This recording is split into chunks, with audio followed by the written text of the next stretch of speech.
നിലമ്പൂരിൽ Congress league തർക്കമെന്ന LDF ആരോപണം തള്ളി UDF നേതാക്കൾ. വ്യാജ പ്രചാരണമെന്ന് KPCC working president PC Vishnunath ആരോപിച്ചു. കോൺഗ്രസും ലീഗും ഒരുമിച്ചാണ് മുന്നോട്ടു പോകുന്നതെന്ന് Malappuram DCC president VS Joy പ്രതികരിച്ചു. ലീഗ് മലപ്പുറം ജില്ലാ പ്രസിഡന്റ് പാണക്കാട് അബ്ബാസ് അലി തങ്ങൾ ആര്യാടൻ ഷൌക്കത്തിന്റെ പ്രചാരണത്തിനെത്തി.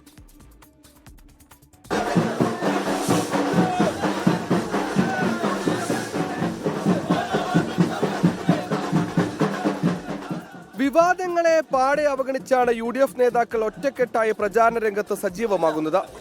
PV അൻവറിനെ മുന്നണിയിൽ എടുക്കേണ്ടെന്ന് UDF ഒറ്റക്കെട്ടായി എടുത്ത നിലപാടെന്ന് പ്രതിപക്ഷ നേതാവ് VD സതീശൻ 24നോട് പറഞ്ഞു. PV അൻവറിന്റെ വാതിൽ എന്നേക്കുമായി അടച്ചുവെന്നും VD സതീശൻ. ഞാൻ എടുത്ത ഒരു നിലപാടല്ല അത്. കോൺഗ്രസിന്റെ എല്ലാ നേതാക്കളും എല്ലാവരും ചേർന്ന് എടുത്ത ഒരു തീരുമാനം. UDF ചെയർമാൻ എന്നുള്ള നിലയിൽ എന്നെ ചുമതലപ്പെടുത്തി. ഞാനത് പറഞ്ഞു.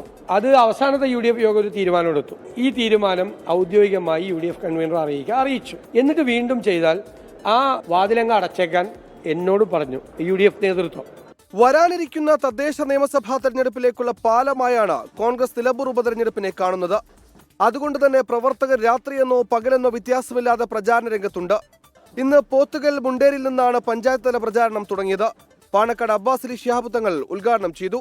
മലപ്പുറം ജില്ലയെ വർഗീയ ഒരു ജില്ലയാക്കി പലരും തെറ്റിദ്ധരിപ്പിക്കുമ്പോൾ, വർഗീയ ധ്രുവീകരണം കൊണ്ട് ജനങ്ങളെ ഭിന്നിപ്പിച്ചുകൊണ്ട് രാഷ്ട്രീയ നേട്ടം കൊയ്യാൻ ശ്രമിക്കുമ്പോൾ വലിയൊരു ശക്തമായ മുന്നേറ്റം ഉണ്ടാക്കുവാൻ ഈ നിലമ്പൂർ നിയോജകമണ്ഡലം ഉപതെരഞ്ഞെടുപ്പ് അതിനൊരു ഭാഗമാക്കും.